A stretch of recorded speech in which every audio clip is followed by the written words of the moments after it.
dahil sa ilang araw na yung ubo ko, may nag-recommended sa akin na magpakulo ako ng mainit na tubig.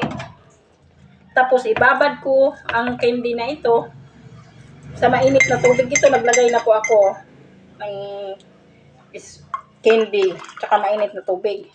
Dapat daw po pala ay inumin habang mainit pa.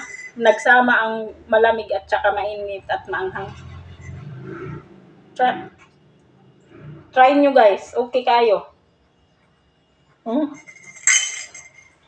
Parang lumulawalas ang aking dibdib.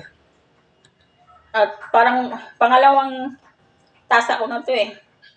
Hindi na ako inubo. Basta mainit lang guys, ganito ilagay nyo sa tasa. Lagyan nyo ng candy. Try nyo. Ang dami ko nang nainom na gamot, hindi lang 15 piraso. Magkaiba-ibang brand ng gamot. May tag 22, may 25. Bawat isa ha. Ito, parang fresh yung ano mo, pakiramdam. Yung dibdib mo parang okay na kayo. Thank you sa nagpayo sa akin. Nagpayo sa akin yung binilhan ko din ng candy.